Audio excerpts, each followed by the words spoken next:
Graça e paz, igreja. Amém. Eita. A gente começou cantando aqui aquela música, né? Pra te adorar, ó Rei.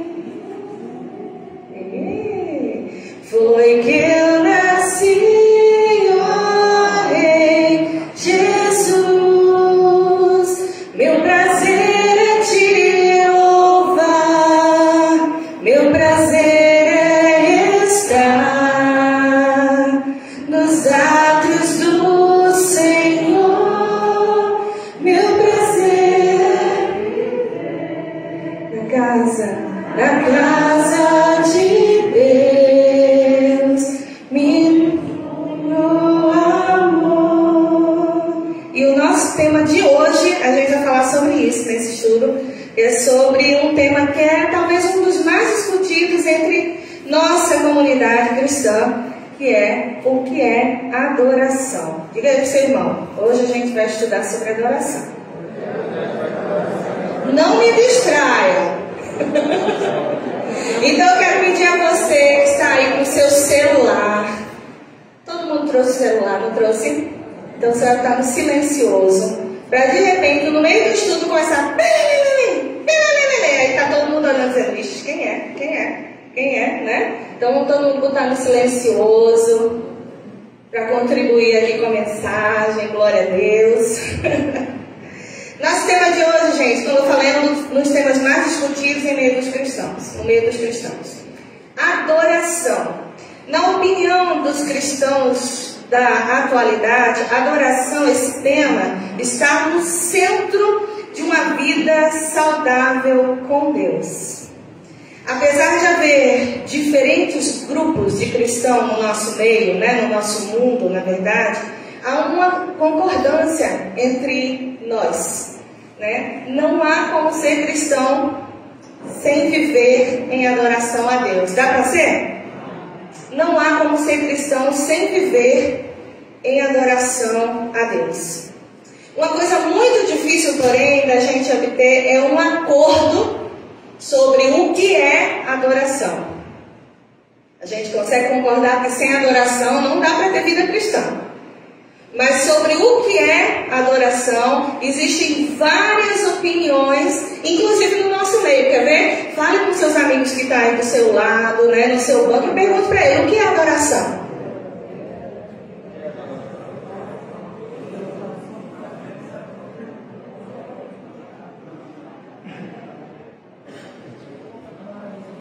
Olha, eu acredito que alguns de vocês devam ter escutado as mais diversas definições. Algumas se concordaram, outras não. Mas em sua maioria você deve ter escutado aí que adoração é louvar a Deus, que adoração é prestar culto a Deus, ou que adoração é ter momentos de relacionamento, de intimidade com Deus. A grande verdade é que a maioria de nós, a tentar definir, quando a gente tenta definir o que é adoração, a gente cai em um problema. A gente, ao invés de tentar entender a definição, a gente começa a falar dos modos de adoração. Entende a diferença? Uma coisa é o que é adoração, e a outra coisa é as formas como a adoração acontece. E o que acontece muito no nosso meio é que a gente se pega falando sobre como a adoração acontece. E aí, porque a gente fala desses modos, o que é que acontece? A gente entra em discussões bobas, gente. A gente começa a se pegar por besteira, porque a gente começa a falar como a adoração deveria ser e como ela não deveria ser. Então a gente se pega como Paulo de repente fala lá no Novo Testamento, entrando em discussões sem valor. Na verdade, a gente deveria entender o que é adoração, né? Mas é para isso que a gente está aqui hoje, amém? A partir dessa confusão que a gente faz, né, entre o conceito do que é adoração e das formas de adorar, a gente começa então a criar, sabe o quê? Parâmetros, diretrizes, conceitos. E a partir disso, a gente começa a julgar tudo que está ao nosso redor na igreja. Então a gente começa a julgar aquele irmão ali. Um desses comentários: essa igreja aqui é muito fria. Meu Deus, parece uma lápide. Ninguém dá glória. O povo não fala nada. Fica tudo em silêncio, tudo pianinho. Mas o povo não é crente não. O fogo nem cai. Não tem um canal de fogo nessa história. Não dão glória. Ou então, o oposto. Jesus, a adoração hoje na igreja, o culto foi tremendo, o fogo caiu assim do céu, ó, queimou a cabeça de todo mundo lá. Foi tanto do glória, foi tanto do fogo no espírito, que eu quase não aguentei. Já ouviu? Pensou ou falou sim ou não? Sim. E a gente segue, gente, com esses conceitos, sabe, criados na nossa cabeça. Mas fique tranquila, porque isso não é só um problema nosso. Isso é um problema de gerações. Isso surgiu, inclusive, no meio das primeiras igrejas, das igrejas primitivas. Se por um acaso, preste bem atenção, se por um acaso nos fosse dado a chance de entrar numa cápsula do tempo e a gente pudesse ir nessas igrejas lá do início, né, as primitivas, a gente conseguisse parar numa igreja chamada Igreja de Corinto. Quem já leu os livros de carta de Paulo aos Coríntios? Amém, igreja? Amém. Pronto, se a gente tivesse essa chance de parar no meio da igreja de Corinto, a gente, sabe o que a gente ia ver? A gente ia ver o fogo cair no centro. Aquela igreja na opinião de alguns irmãos, era uma labareda de fogo. Porque o que tinha de manifestação de dons de poder naquela igreja não era brincadeira. Já pensou, irmão? Você ia ser finalmente participar de um culto, como dizem as irmãs antigamente, ó, do sapatinho das irmãs sapateando. Só que tem um problema. Apesar de ser uma igreja extremamente dotada de dons, e dons de poder visíveis, dons de curar, dons de falar em línguas, dons disso, dons daquilo, Corinto também era uma igreja muito maculada, cheia de problemas que hoje nós conhecemos muito bem aqui na nossa atualidade. Sabe quais? Corinto era cheia de imoralidade. Corinto era cheia de prostituição. Corinto tinha gente causando ali, ó, incesto. Corinto tinha questões tão sérias de adultério, de traições, de idolatria, de brigas seríssimas entre irmãos, de tietagem de pregador. Porque tinha gente que dizia que era de fulano, de Paulo, de Apolo, de não sei quem, detestava quando ia. Ah, eu sou de Paulo, eu gosto de ver Apolo pregando. Sabe? E além de tudo, tinha acepção de pessoas. Já parou para pensar? Pois é, essa era a igreja de Corinto. Agora, se também a gente pudesse, nessa mesma viagem da cápsula do tempo, parar em uma outra igreja primitiva, a igreja de Bereia, você ia entrar naquela igreja e ela ia estar muito quieta. Você ia dizer assim: ixi, esse povo aqui é o quê, gente? Não é crente, não. O povo não tá nem aí se mexendo, não tá nem, ó, balançando na hora do louvor, não tá nada, parece um bloco de gelo. Mas sabe de uma coisa? Bereia era uma igreja firmada na palavra de Deus, porque segundo a Bíblia, ser como um crente bereano era maravilhoso, porque você aprendia. Era uma igreja que tinha sede da palavra, que tudo que aprendia de um pregador conferia na palavra. Era uma igreja firmada na palavra de Deus. Era uma igreja resistente na sua fé. E era uma igreja, pasme, generosa, mesmo sendo extremamente pobre. Está vendo como os conceitos da gente causam bloqueios em nós? Pois é.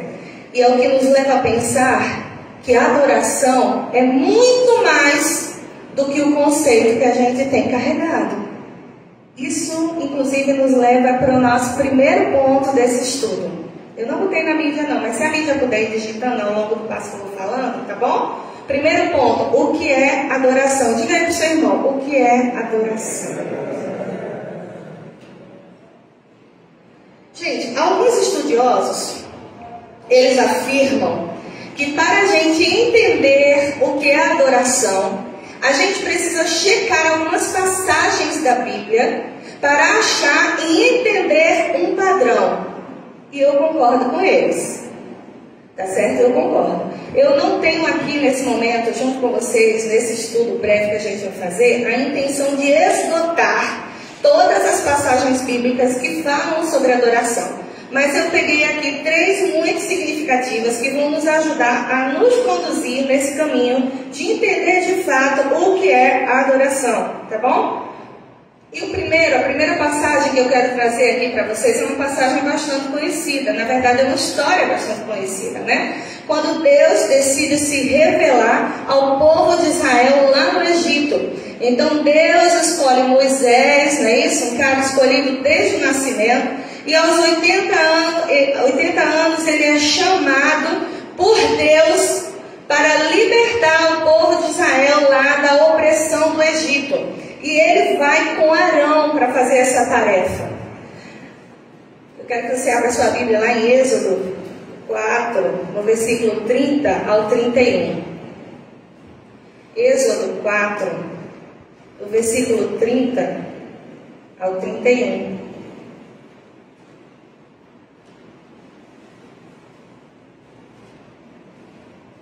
Do 30 ao 31, quer achar os amém? Amém. E aqui nesse versículo, quero começar do 29. Assim Moisés e Arão foram e reuniram todas as autoridades dos israelitas. E Arão lhes contou tudo o que o Senhor disse a Moisés. E em seguida Moisés também realizou sinais diante do povo. E eles creram quando o povo soube que o Senhor decidiu vir em seu auxílio, tendo visto a sua opressão. E o povo curvou-se em adoração. Então, aqui nessa passagem, a gente vê que Deus decidiu se revelar ao povo de Israel, quando eles estavam lá no Egito, através da vida de Moisés. E quando existe essa revelação, o povo, como a gente leu aqui no versículo 31, o povo adora a Deus. Fique com essa mensagem aí no seu coração. A segunda passagem que eu quero compartilhar com você está em Lucas 5:8. A gente vai mexer um pouquinho com a Bíblia aqui, tudo bem, irmãos? Amém? Amém ou não amém? Amém. Glória a Deus.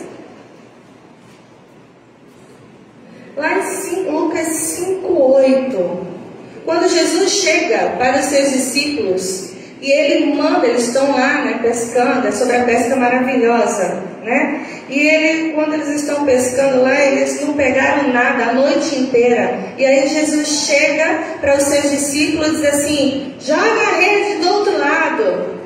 E aí o discípulo diz assim, um deles diz, Simão, diz assim: mas a gente passou a noite inteira e não pegamos nada, mas só porque o Senhor falou, eu vou jogar. E aí eles jogam. Quando eles jogam, o que é que acontece, gente? Eles pegam uma quantidade de peixe além do que o barco poderia suportar. E teve que vir outros barcos para poder ajudar, não é? E aí, olha o que Lucas 5:8, do relato de Lucas, diz aqui, ó. Quando Simão Pedro viu isso, ele prostrou-se aos pés de Jesus e disse: afasta-te de mim, Senhor, porque sou um homem pecador.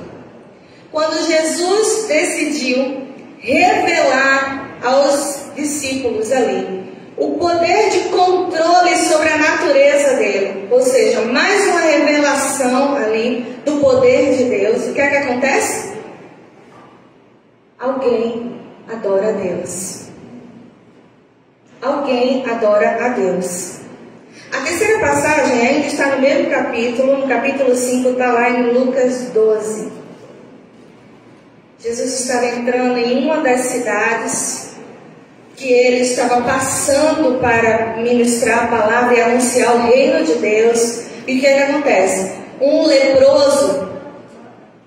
Aí talvez você pense assim, mas por que tem um leproso? Naquela época, gente, lepra era uma doença seríssima. Você era isolado do convívio social e você não tinha direito de chegar perto das pessoas. Tá certo? Então, o leproso que vivia isolado, à margem da sociedade, quando o leproso enxergou Jesus naquele caminho, quando ele viu Jesus, ele viu a revelação de Deus na vida de Jesus. E o que é que a Bíblia diz? A Bíblia diz que ele correu, prostrou-se com o rosto em terra e rogou: Senhor, se quiseres, pode me purificar. Mais uma passagem em que Deus se revela para o homem. E o homem adora a Deus. A gente pode entender um pouco, através dessas passagens e muitas outras que tem na Bíblia, de que quando Deus se revela através da sua presença, através dos seus feitos, dos seus milagres, a adoração é inevitável. Diga aí para o seu irmão que está do lado: a adoração é inevitável quando Deus se revela. É como a terceira lei de Newton, gente. Estou me sentindo maior contando essa história. Eu fui falar sobre a terceira lei de Newton e mais disse: essa lei é de Newton. Eu digo: fingi costume, como se eu sempre soubesse. É de Newton. Besteira, eu li, né? Então é como a terceira lei de Newton, da ação e reação, né? Para gente que não sabia, eu me incluo nisso, existe uma lei de Isaac Newton, né, que foi um grande físico, que ele falou sobre a lei da ação e da reação. Toda ação, toda força que gera uma ação, gera uma reação na mesma intensidade. Então é como isso, cada vez que Deus se revela ao homem, a adoração é inevitável. Inevitável. E para somente assim, sabe, enriquecer um pouquinho mais ainda esse nosso entendimento sobre adoração, eu quero trazer para vocês o estudo da palavra que em inglês significa adoração, né? Worship. Então, essa palavra worship em inglês é uma palavra composta, gente. É uma palavra, olha como eu estou usada, viu, gente? Eu estou usada porque a gente é uma americana aqui, nativa, no meio. Se eu falar alguma coisa errada, ela vai olhar assim para mim, ó.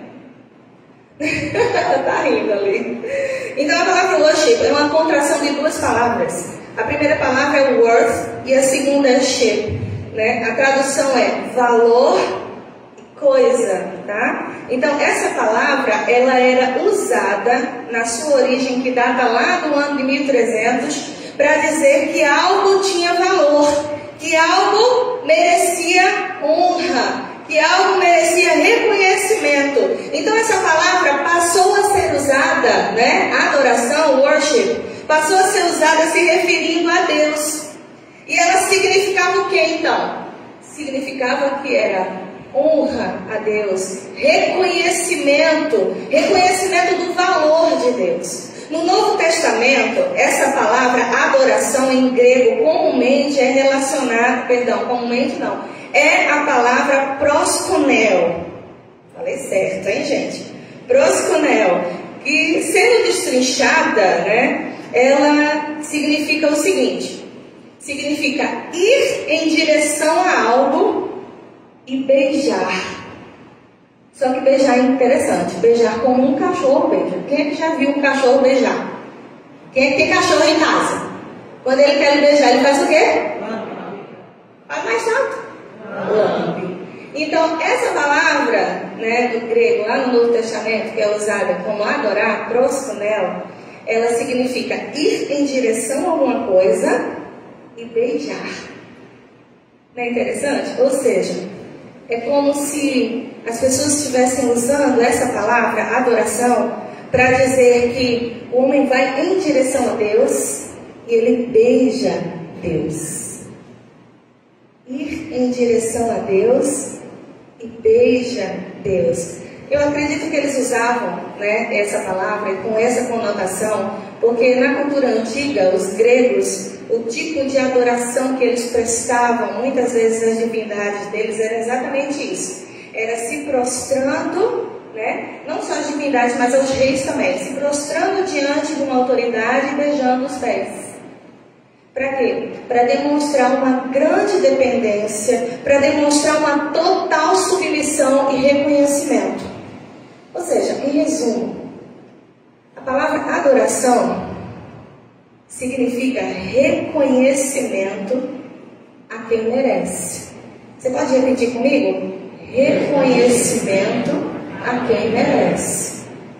Não tem nada a ver com o modo, não tem nada a ver com a forma, tem a ver com entendimento, é reconhecimento a quem merece. Então, adoração é a nossa resposta à revelação de quem Deus é e ao que Ele faz na nossa vida. Ficou fácil? Adoração é a nossa resposta de reconhecimento de quem Deus é e do que Ele faz na nossa vida. E não tem nada a ver com a forma. Tem a ver com o entendimento. Mas essa questão da adoração, como eu falei, é algo tão batido, tão vívido entre nós, que essa questão da adoração alcançou Jesus. Alcançou lá o tempo de Jesus, Então, quando Jesus estava nas caminhadas dele, lá ele passou pela Samaria. E passando pela Samaria, ele manda que os discípulos vão buscar pão, comida, e ele para num poço. Muitos aqui vão lembrar dessa história, não é? Da mulher samaritana. E quando ele para no poço, ele encontra esta mulher samaritana. E dentro da conversa de Jesus com essa mulher, pasmem, esse assunto surge. É um assunto que é antigo e atual ao mesmo tempo, não sai da boca dos cristãos, porque é um assunto que é de extrema importância. A gente entender o que é adoração. E naquele tempo também era importante para aquele povo. E essa mulher, ela faz uma pergunta para Jesus, A mulher diz assim para Jesus no meio da conversa, diz: olha, Senhor, eu vejo que tu és profeta. Nossos antepassados, eles adoravam neste monte, mas vocês, judeus, dizem que Jerusalém é o lugar onde se deve adorar. Aí Jesus, olhando para ela, declarou: creia em mim, mulher. Está bem próxima a hora que vocês não adorarão o Pai, nem neste monte e nem em Jerusalém. Vocês, samaritanos, adoram o que não conhecem. Nós adoramos o que conhecemos, pois a salvação vem dos judeus. No entanto, está chegando a hora, e de fato já chegou, que os verdadeiros adoradores adorarão o Pai em espírito e em verdade. E são estes os adoradores que o Pai procura, porque Deus é espírito e é necessário que os seus adoradores o adorem em espírito e em verdade. Diga aí bem forte: em espírito e em verdade. Dois aspectos aqui na conversa de Jesus sobre adoração que ele fala com essa mulher e que ele diz pra gente que é prioritário através desse discurso. A adoração, gente, ela não tem forma física.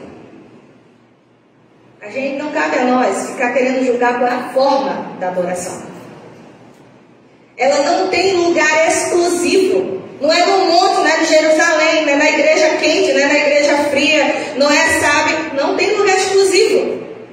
Mas ela deve ser prioritariamente em espírito e em verdade. Isso é maturidade. Isso é a maturidade que a gente deve alcançar. A gente deve parar com essa infantilidade que muitas vezes é comum no início da nossa caminhada, mas não é comum e não deve ser comum com o crente que já estão há anos aí no mercado, na caminhada. Pararmos com para ficar julgando formato, ou querer definir a adoração pelo formato. Porque se eu tenho um dom, você tem outro, a gente vai adorar a Deus com dons diferentes. Porque se eu tenho um tipo de personalidade, você tem outra, a minha adoração necessariamente vai ser diferente da sua. Mas isso não significa que a minha não é verdadeira e a sua é, ou vice-versa. A gente tem que acordar para isso. Porque isso é um discurso usado por Satanás. Imagina isso é falado dentro da igreja, mas é usado pelo inimigo na nossa alma. Porque isso é uma intenção do inimigo fazer com que nós sejamos crianças para o resto da vida. E essa criancice nossa, imaturidade nossa, nos impede de edificarmos na vida dos outros irmãos. Meu irmão, se você foi plantado numa igreja, tem muita achando nessa igreja, tem muita coisa boa não. O fogo não cai muito aqui não. Seja você o fogo que vai cair. Mas eu não estou achando que essa igreja está muito certa não. Esse povo grita e pula muito, viu? Deus do céu, já vi gente gritar quase desmaiar. É mesmo? Você tem o dom da palavra? Tem dom de sabedoria? Compartilhe com os irmãos. Seja você o equilíbrio. É isso que a gente tem que fazer. É isso que a gente tem que começar a entender.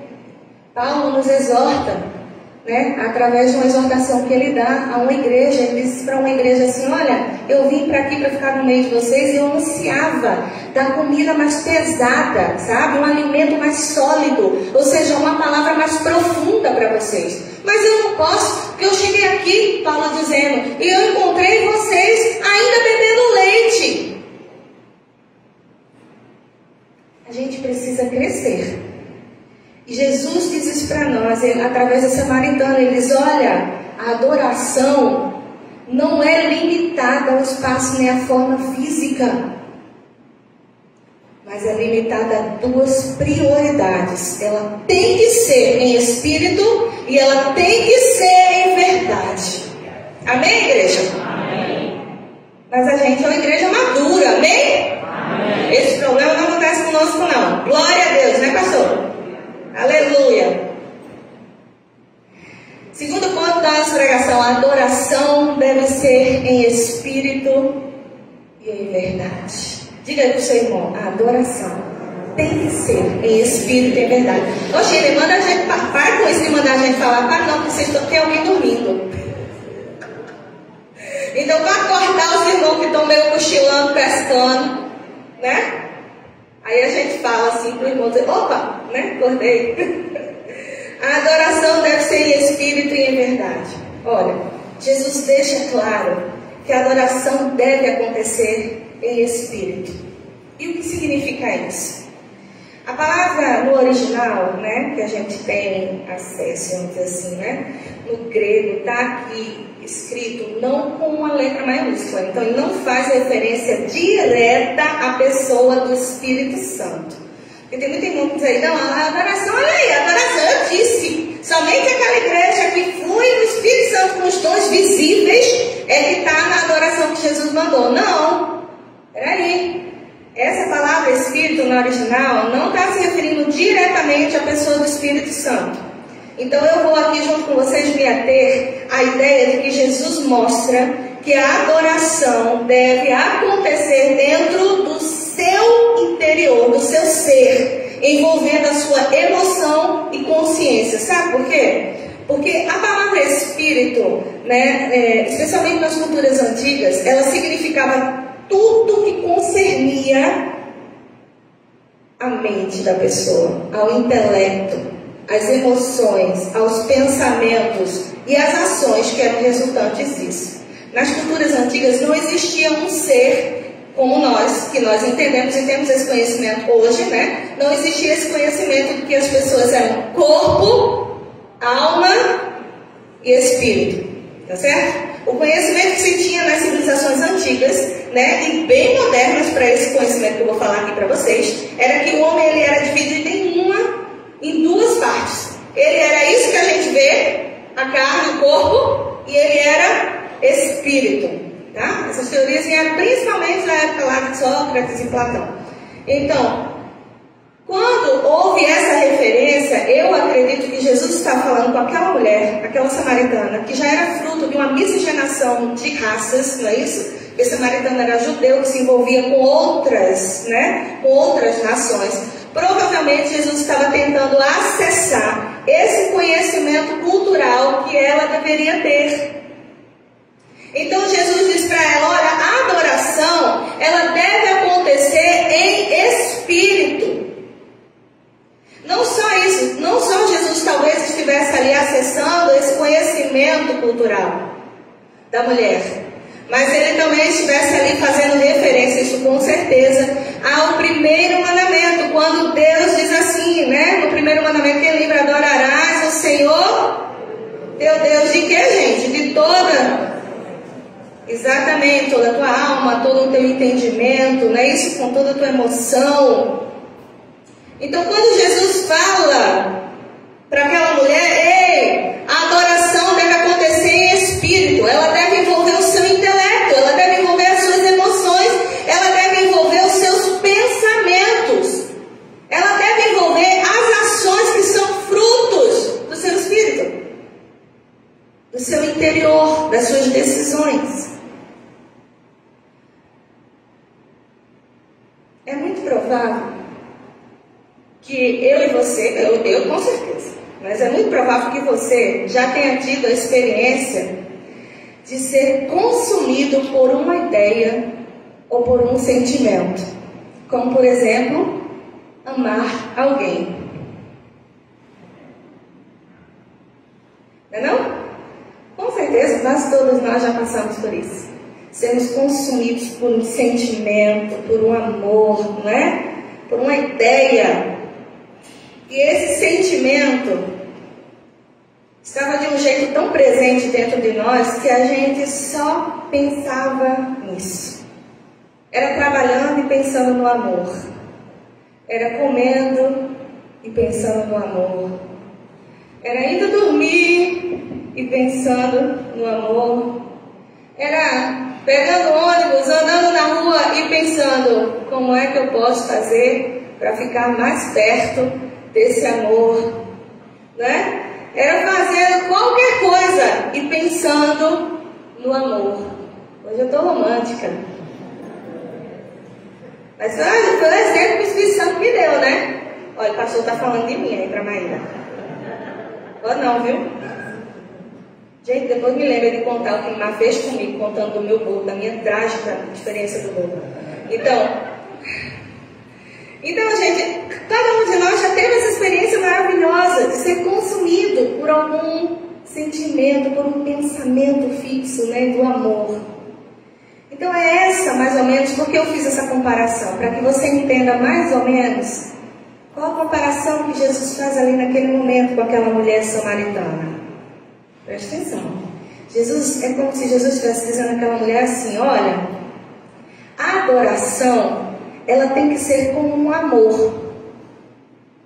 Ela tem que orientar a sua vida. Ela tem que nortear tudo que você faz. Ela tem que estar com você no levantar, no acordar. Ela tem que estar com você no seu agir, sabe? Ela tem que estar com você todo o tempo presente na sua vida. Porque a adoração é um estilo de vida. A adoração é um estilo de vida. Porque não existe adoração se você não modificar o seu jeito de viver. Lembra que a gente tinha falado aqui o que é adoração? É reconhecimento, é uma resposta, perdão. É uma resposta nossa em reconhecimento a quem Deus é e ao que Deus faz. Então, eu não posso limitar a adoração a esse momento aqui desse culto. Posso, gente? Não. Porque se é um reconhecimento a quem Deus é e ao que Ele faz, Ele não só é ou faz aqui dentro desse culto, aqui dentro dessas quatro paredes. Deus é e Deus faz a todo momento da nossa vida. Então a adoração é um estilo de vida. Não dá para ser cristão sem ter esse estilo de vida. Ah, mas eu não sou assim não. Esse negócio aí é fanático. Gente, fanático é quem vive coisas que não compreende simplesmente pelo ritual. Nós somos adoradores, porque reconhecemos o que nós fazemos. E Deus não faz no seu trabalho? Sim ou não? Então você tem que ter um estilo de adoração no seu trabalho. Não dá para ser cristão sem ser adorador no trabalho. Não dá para fazer parte de piadinha imoral dentro do trabalho. Não dá para dar flertada com gente do trabalho, se você é casado, não ou casada. Não dá para ser desonesto no trabalho. E desonesto não é só roubar, é desonesta também você não cumprir aquilo que lhe foi pedido. Você é contratado para fazer tal coisa e você está lá brincando. Enquanto seu chefe não vê, você está no computador. Não dá. Sabe por quê? Primeiro, porque os olhos do Senhor estão sobre toda a terra. Você não está no buraco negro escondido dele. E segundo, Jesus disse que a sua adoração tem que ser feita em espírito. Ela tem que envolver o seu intelecto. Ela tem que envolver o seu entendimento. Ela tem que envolver as suas emoções. Não dá para ser adorador na sua família se você não tiver estilo de vida de adorador. Sabe? Não dá para fingir aqui que é adoração, que é adorador, que vive... Mas em casa é duro. Em casa é desrespeitoso ou desrespeitosa, né? Sim, a gente cai às vezes. Claro, nós somos humanos. Mas não pode ser um estilo de vida, não é? A gente tem que estar errando e caminhando para o acerto. Eu errei aqui e caminhei para o acerto. Não é verdade? Mas a gente tem que ter um estilo de vida de adoração dentro de casa ou não? Nós somos adoradores. Adoradores. Jesus disse que para entender a adoração, viver a adoração, a gente precisa entender que a adoração, ela tem que ser em espírito. Paulo fala sobre isso lá em Romanos 11:36, quando ele diz assim, ó, porque dele, e por ele, e para ele são todas as coisas. Em 1 Coríntios 10:31, ele diz assim, ó, quer comais, quer bebais, quer façais qualquer outra coisa, faça tudo para o que, gente? Fala com mais firmeza, faça tudo para o quê? Para a glória de Deus. Tudo. Tudo é tudo. Não é parte. É tudo. E se a gente não ainda está conseguindo fazer tudo, mas dentro do nosso coração tem o desejo, então isso significa que você está no caminho certo. Porque Jesus, Ele é Deus dos fracos também. E é o que fortalece a nossa vida para conseguir. Agora, se você está no caminho, não fazendo tudo e também não está nem aí para isso tudo, tem alguma coisa errada. Você precisa rever. Rever sua caminhada, rever sua cristandade, rever sua conversão. Também tem um outro aspecto que Jesus falou.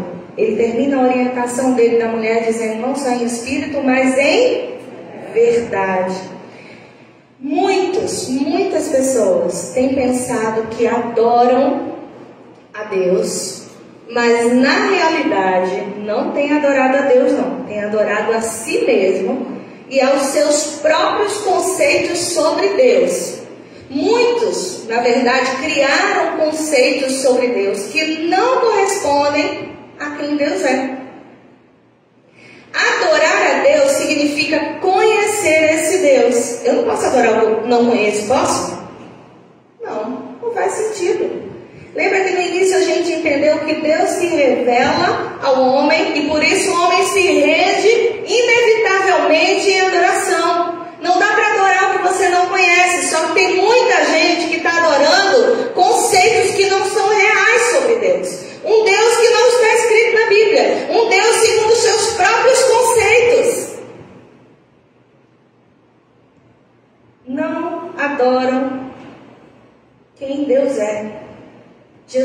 que é necessário verdade para adorar.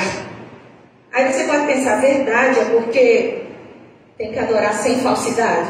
Bom, também, né? Isso está implícito, mas verdade é um conceito ou é uma pessoa? A Bíblia diz que verdade é uma pessoa. Quem é essa verdade? Quem é essa pessoa?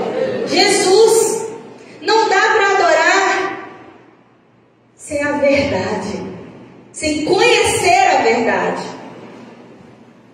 E a gente encontra essa verdade, sabe onde?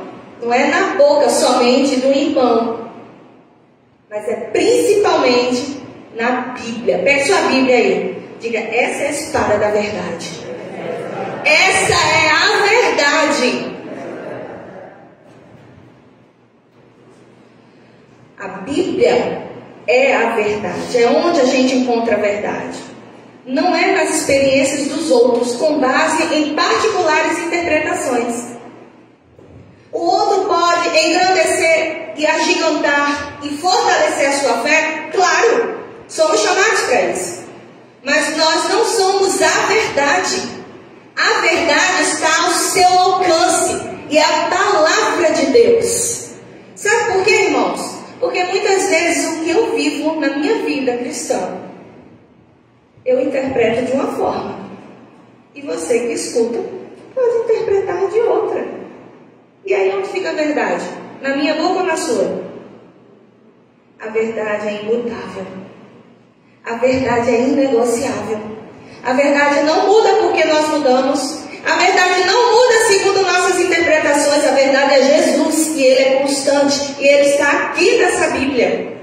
E Ele disse que para a gente adorar, precisa adorar em verdade. Certo dia alguém chegou para mim e disse assim: ah, Shirley, Deus não castiga, não é? Deus não castiga ninguém. Pois Ele é amor. Como assim? Quem criou esse conceito? Na hora eu pensei, opa, peraí. Eu tenho que ser educada, mas eu não posso ser errada. Eu tenho que compartilhar, né, com essa pessoa a verdade. Por quê? Porque se a adoração dessa pessoa estiver baseada nesse conceito errado, de que o amor não diz não, que o amor só diz sim, e que o amor não disciplina, o que é que vai acontecer, gente? Quando essa pessoa se deparar com a verdade, que ama, diz sim, diz não e disciplina, ela deixa de adorar, porque a revelação que ela recebeu ou entendeu é errada. Estão entendendo? Sim ou não? Diz amém, quem está comigo? Amém. A gente tem que adorar a verdade.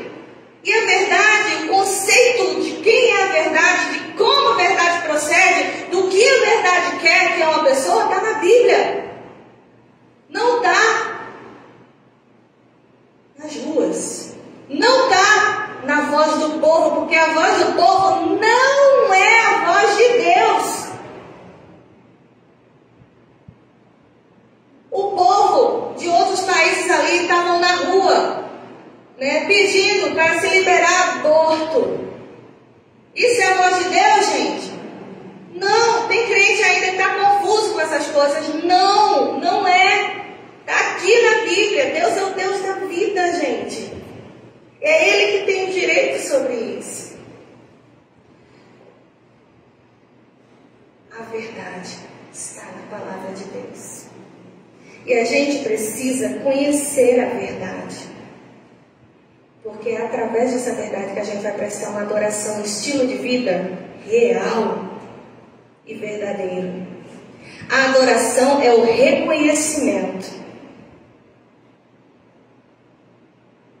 que nós damos a Deus, que nós entregamos a Deus, que nós prestamos a Deus através de todos os aspectos da nossa vida.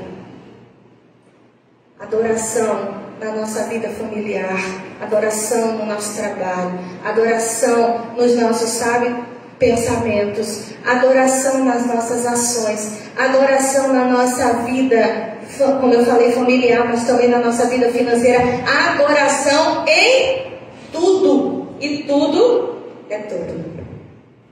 Eu quero encerrar esse momento da gente aqui, convidando você para ir lá em Mateus.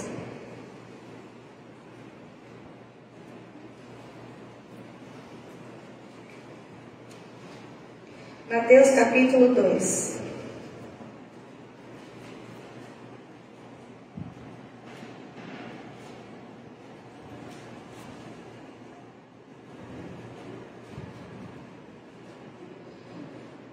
Mateus capítulo 2, do versículo 1 ao versículo 12. Quem achou diz amém. Amém. Glória a Deus. E diz assim: depois que Jesus nasceu em Belém da Judéia,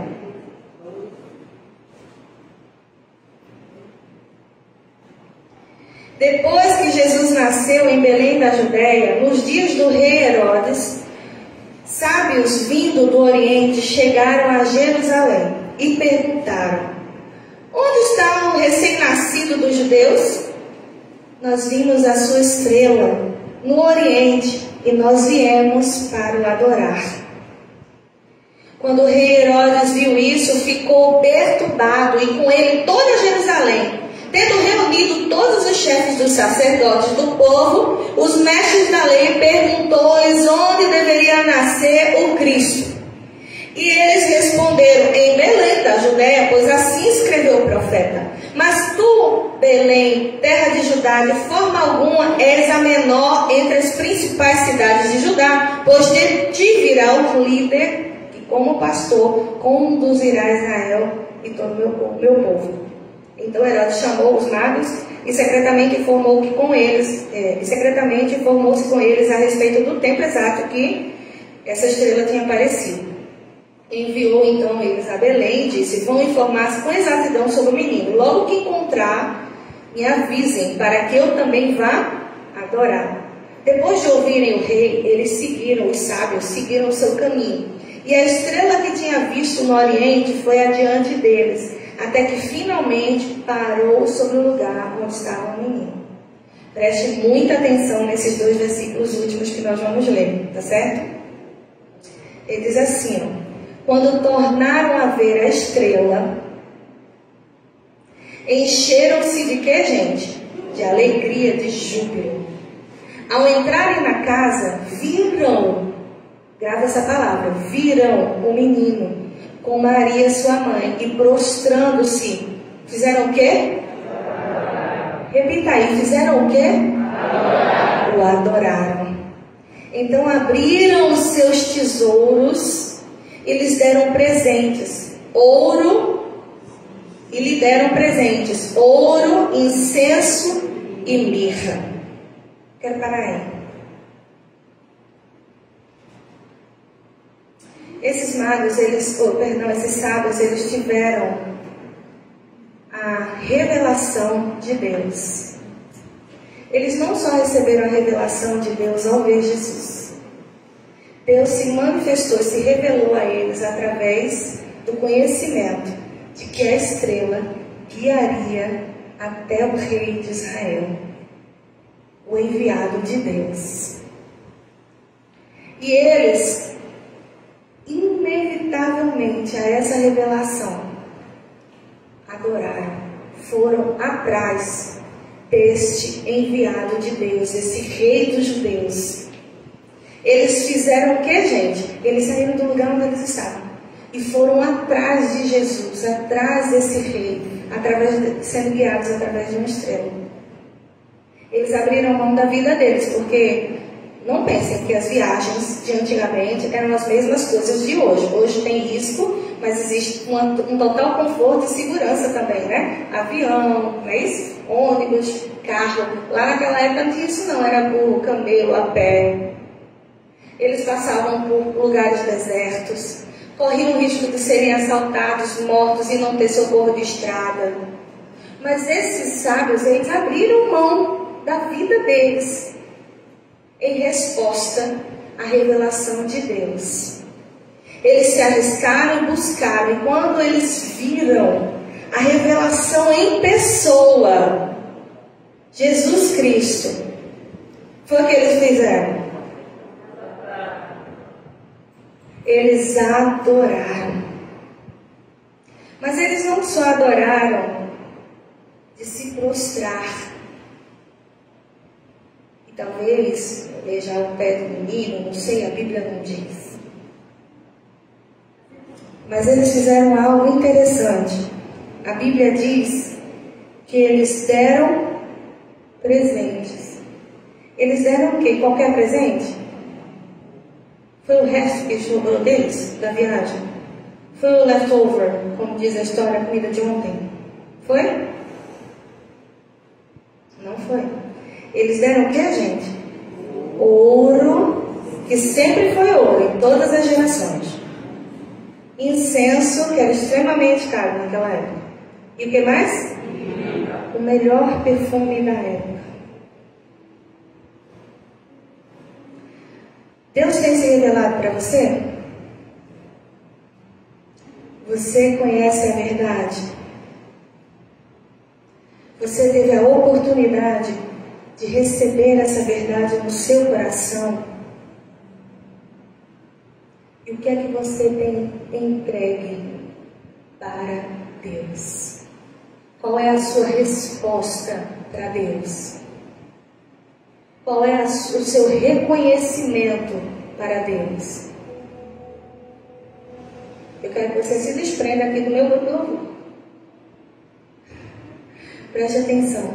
O que é que você tem entregue em reconhecimento a Deus? A revelação diária de Deus para você. Somente parte da sua vida? Começa um pouquinho aqui, tá? Só esse pouquinho de vida aqui.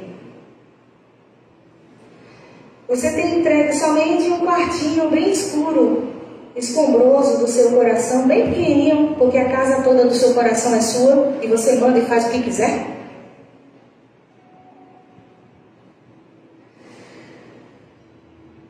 Você entrega o seu tempo, só aquele tempinho que você diz assim: Deus me ajuda porque hoje eu tenho uma conta para pagar.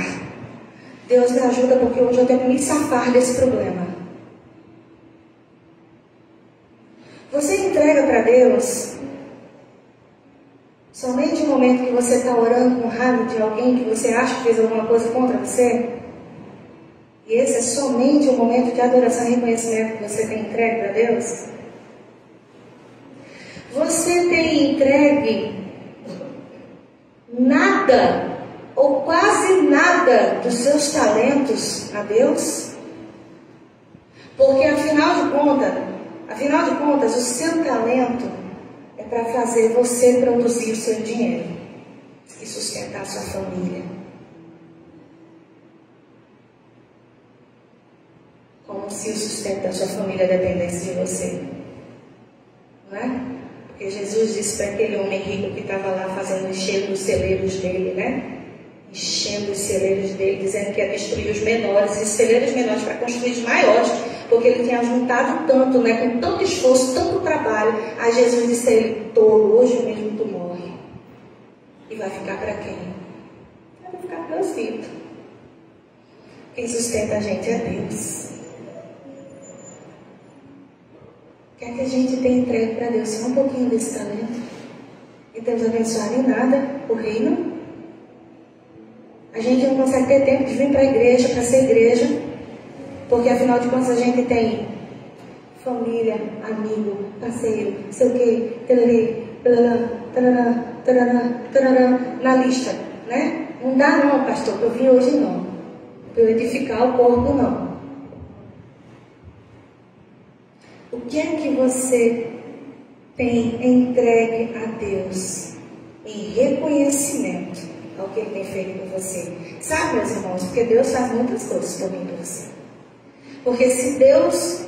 Você já parou para pensar? Minha irmã estava falando isso hoje. E realmente, assim, a gente estava retocando nesse assunto, que a gente fala muito sobre esse assunto. Você já parou para pensar o porquê que você não foi embora da Covid?